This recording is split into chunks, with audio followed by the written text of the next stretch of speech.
শুভ সন্ধ্যা বন্ধুরা, চলে এসেছি আজকে হ্যাশট্যাগ আমরা সকলের টপিক দিয়েছে মধুমিতা।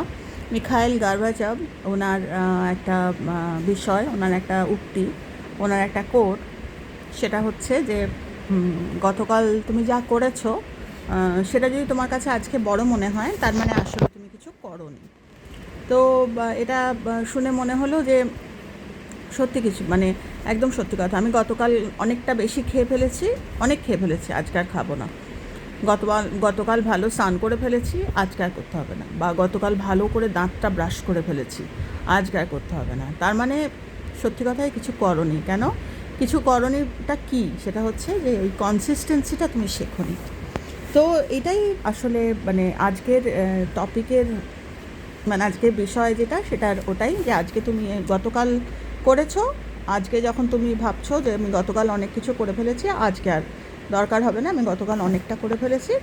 তো সেটা আসলে লাইফ আমাদের কনসিস্টেন্সি কিন্তু শিখিয়ে যায়, যার ফলে আমাদের লাইফে কজ থাকে না, কজ খরচ হয়ে গেছে আমরা বুঝতেও পারি না।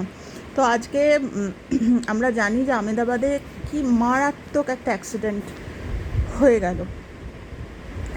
যে এয়ারক্রাফটটার কথা বলা হচ্ছে, বোয়িং, সেইটা এতটা স্টেডি, এতটা পাওয়ারফুল। এমনি এয়ার ইন্ডিয়ার বিমানের আগেও অ্যাক্সিডেন্টস হয়েছে, আমার মেয়েও বলছিল। কিন্তু এই যে এয়ারক্রাফটটা, এটাতে কিন্তু ঠাকুরের কৃপায় সবাই বলছিলেন যে পাইলটস যারা পুরনো, সমস্ত রিটায়ার্ড যারা এয়ারফোর্সের, তারা সবাই বলছিল এই মানে এয়ারক্রাফটটার এতটাই মানে ক্ষমতা, বা এতটা হার্ডি, বা এতটা স্টেডি, যে এটার কোনো দিন কোনো, তার ফলে কি হয়, যে যতটা স্ট্রং তাকে ততটা বেশি লোড দেওয়া হয়। তো এর কথাও ভাবছিলাম, 10 ঘন্টা ট্রাভেল করবে টু একদম লন্ডন, আহমেদাবাদ থেকে। এবার প্রচুর তার জ্বালানি, মানে ভর্তি তার একেবারে। কতটা নর্মালি ছোটো এয়ারক্রাফট হলে তারা বারে বারে থেমে এনার্জি নেয়, যেরকম আমরা মানুষ, আমাদের অনেকটা উড়ে ফেলেছি, এবার একটু রেস্ট নাও, আবার একটু জ্বালানি, একটু এনার্জি ভরো, একটু এটা ওটা করো। আমরা সাধারণ মানুষ যেরকম ভাবি, ওগুলো ছোটো এয়ারক্রাফটে হয়। আর বড় এয়ারক্রাফট এরকম স্টেডি লাইফ, তাদের কিন্তু এনার্জি, এতটা এনার্জি না এদের, মানে ভর্তি।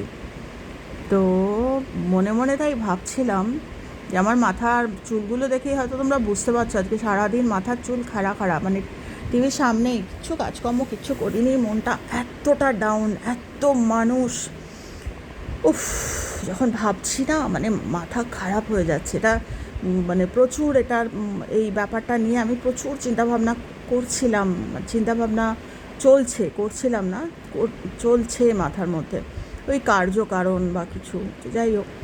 তো সেটাই বলছি যে কীরকমভাবে পর মুহূর্ত আমরা জানি না, তার জন্য ওই মানে বলছে না, এই এয়ারক্রাফটটার কথা বলছে যে এরম জেনারেলি হয়নি, দুটো ইঞ্জিনই একসাথে নষ্ট হয়ে গেল। যে উঠার পরেই 2-3 মিনিট যাওয়ার পরেই ও নাকি এয়ারক্রাফটটা নিচে নামছে, ওপরে উঠতে পারছিল না। মানে আমাদের স্টেট অফ লাইফ যেরকম আমাদের লোয়ার হয়, আমাদের নিচে নামে, আমরা উড়ান ভরতে পারি না ওপর দিকে, আমাদের জ্বালানি এত কম থাকে।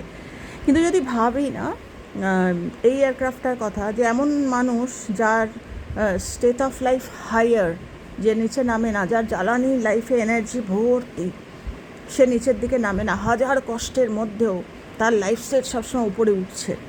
তো এই এয়ারক্রাফটটা তাই তো আমাদের কিন্তু শিখিয়ে দিয়ে গেল।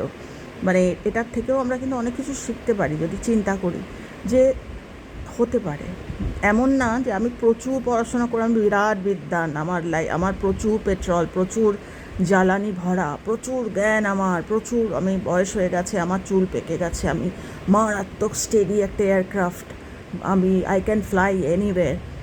তো ওরকম নয় জীবনটা, ওরকম নয় জীবনটা। হচ্ছে রোজকার জার্নি, রোজ ভরতে হবে, রোজ নিজেকে উড়ান ভরতে হবে, রোজ, মানে এটা তো কোনো কী বলবো, এটা প্রাণ, এটা মানুষের জীবন। তো একদিন করে আমি যদি ভাবি যে আমি অনেক কিছু করে ফেলেছি, কেউ জোর করবে না, কিন্তু লাইফ শিখিয়ে দেবে।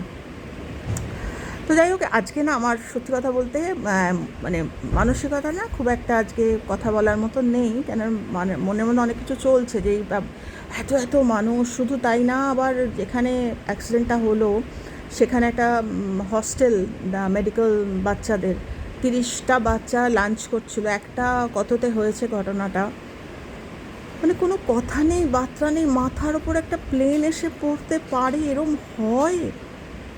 30টা বাচ্চা খাচ্ছিল, সব শেষ, সব শেষ, মানে নাড়া দিয়ে গেছে একদম।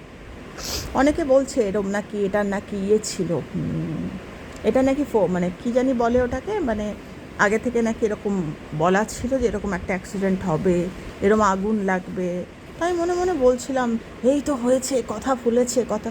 আমার কথা হচ্ছে যে আমরা তো বিধাতার সর্বশ্রেষ্ঠ সৃষ্টি, যে কথা ফুলেছে, কথা ফুলেছে, একটা অ্যাক্সিডেন্ট হয়েছে, কী লাভ হলো তাতে? এমন কি কোনো কথা বলবে যে মানুষের ভিতর চেঞ্জ হয়ে যাবে, বা মানুষ রোজ জ্বালানি ভরবে, মানুষ রোজ নিজের এনার্জি ভরবে, মানুষ তো প্লেন নয়। তো সেটাই বলছিলাম যে গতকাল করেছি বলে আজ করব না, যে আজকে আর পারবো না বা এরকম। তার ফলে কী হয়, আমরা তো বুঝতে পারি না, আমাদের লাইফ স্টেট আমাদের নিচে ফ্লাই করে, আমরা ওপরে উঠতে পারি না, বিয়ন্ড দ্য ক্লাউডস আমরা যেতে পারি না। একটু ঠাকুর না করুক কষ্ট হলেই আমরা একদম বকডাউন, আমরা একদম ইয়েতে চলে আসি। কথাটা খুব সত্যি কথা। তো যাই হোক, এইটুকুই আজকে আমি তোমাদের সাথে শেয়ার করলাম। খুব ভালো থেকো তোমরা সবাই। আর প্রত্যেকেরই আমি জানি মন মেজাজ এই ঘটনাটা দেখার পর, তাও তো এখনও বেরোয়নি যে মানে যারা যারা চলে গেছে। একটা ইনসিডেন্ট শুনলাম যে 6 মাস আগে বিয়ে হয়েছে, হাজব্যান্ডের কাছে যাচ্ছিল, নেই মেয়েটি। তো সেটাই বলছি, ইটস ভেরি স্যাড, মানে চিন্তা করা যায় না। তো আগে থাকতে এমন কিছু যে মানুষকে কিছু শিখিয়ে দিয়ে যায়, যে যাই হোক, এটা নিয়ে আজকে আর সত্যি কথা বলার মতো, দেখি যদি মাথাটা করে আমি জেনারেলি একটু আলোচনা করি, আমার মনের কথা তোমাদের সাথে শেয়ার করবো হয়তো আগামী দিনে। তো আজকে আমি এটুকুই বললাম যে গতকাল করেছি বলে আজকে আমি অনেক কিছু করে ফেলেছি, তার মানে আমি আসলে কিছু করিনি। আসলে কিছু করিনি মানে আমি কনসিস্টেন্ট নই। এটা আমাদের না জীবনে নানা রকম ট্রাবল দিয়ে আমাদের শিখিয়ে দিয়ে যায়, কিন্তু তাও আমরা সবাই শিখি না, এটা একটা মারাত্মক। যাই হোক, ভালো থেকো তোমরা সবাই, সাবধানে থেকো, আর কজে থেকো। টাটা।